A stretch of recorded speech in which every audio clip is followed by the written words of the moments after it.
Hey everyone, it's Misty. We're going to talk about dependent personality disorder today. So, what is dependent personality disorder? The DSM-5 describes it as a pervasive and excessive need to be taken care of that leads to submissive and clinging behavior and fears of separation, which begin by early adulthood and present in a variety of contexts. And then Benjamin states that the individual with dependent personality disorder, they find the idea of being a separate individual as silly or impossible because they really see themselves enmeshed with the person that they're dependent on, and so they kind of see themselves as one individual. The diagnostic features in the DSM-5, you got to have 5 or more of these following features to be diagnosed with dependent personality disorder. And the first one is they have difficulty making everyday decisions without an excessive amount of advice and reassurance from others.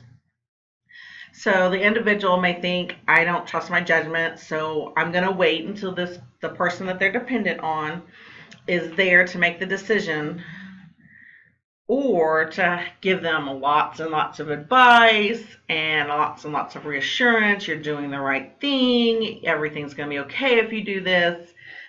So they feel better about whatever decision they're making. The next one is needs others to assume responsibility for most major areas of his or her life. So this is including work, school, probably even who they date, whether they're going to quit their job or not, anything like that. Major decisions and major areas of their life is the other person's responsibility, not really, at least that's how they see it, not theirs. And they have difficulty expressing disagreement with others because of fear or loss of support or approval. So they may not, they're very good at people pleasing. They want to please that person that they're dependent on because they don't want to lose their support or approval. They have difficulty initiating projects or doing things on his or her own because of lack of self-confidence and judgment or abilities rather than a lack of motivation or energy. And this usually comes out in the work area because most work areas you have to do self-initiating, have some initiative on your own, not prompted by someone else. And then while you're doing that project, you can't wait for tons and tons of feedback and tons of reassurance from the individual you're dependent on at work or your boss. So that's where this mostly comes out in. They also go to excessive lengths to obtain nurturance and support from others to the point of volunteering to do things that are unpleasant. So because they know the person they're dependent on doesn't like to pick up all the poop in the backyard, they may go ahead and do that for them just to please them because they want to make sure that they're going to get their support in the future.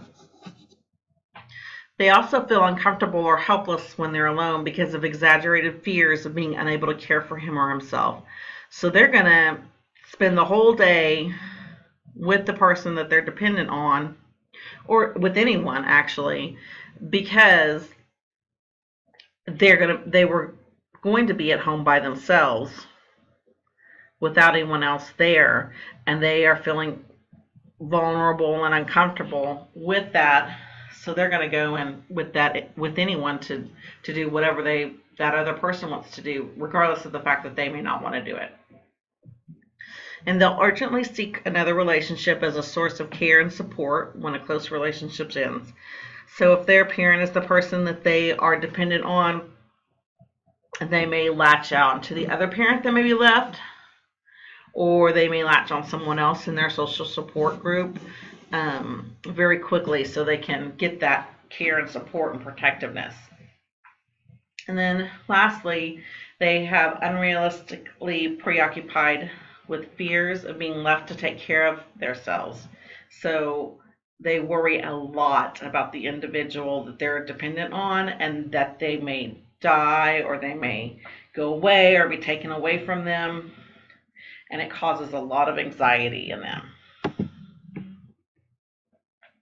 Some of the associated features with dependent personality disorder, one of them is unconscious rage, and Bush says that individuals with dependent personality disorder are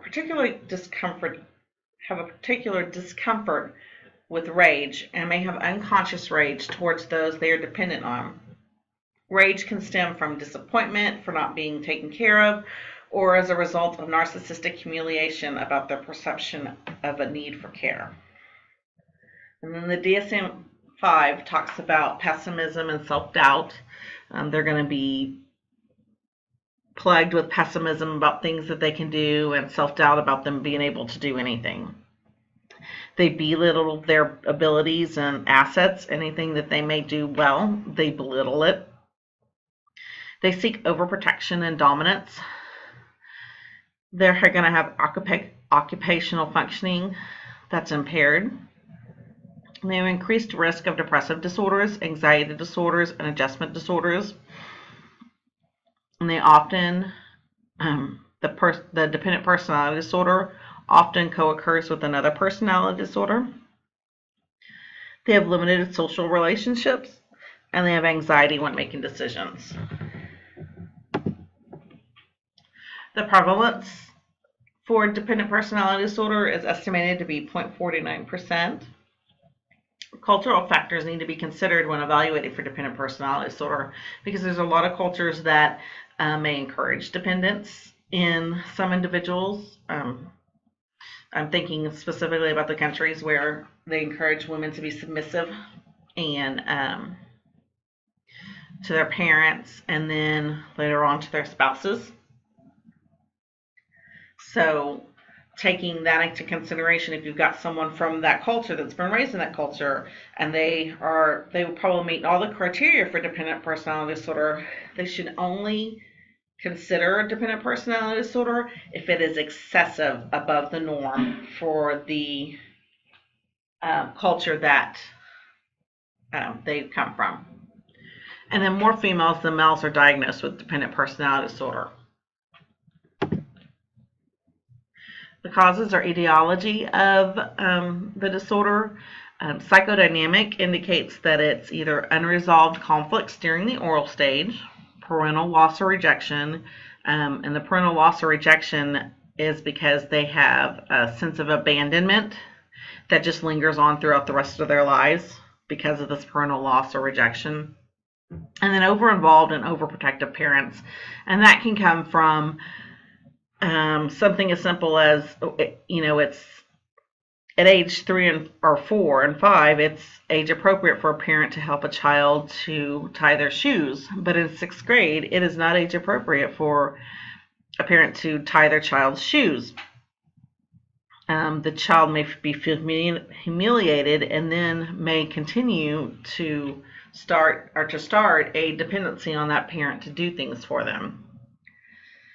A behavioral says parents reward dependent behavior while at the same time disciplining independent behavior. And also that you may have a modeling of parents' dependent behavior. So one of the parents is either very dependent on their spouse or someone else, and their child is watching that and is learning how to become dependent. Cognitive says that there are 2 maladaptive outlooks that the person has. They have the thoughts of I am inadequate and helpless to deal with the world, and they also have the thought that they must find a person to provide protection so they can cope. And then Comer says that they also have a dichotomous thinking. They've got this black or white thinking. There's no room for a middle ground or compromise. So if they are thinking about being independent, they think that they have to do it all on their own and that they can't ask for help from anybody. So they're essentially going to be alone.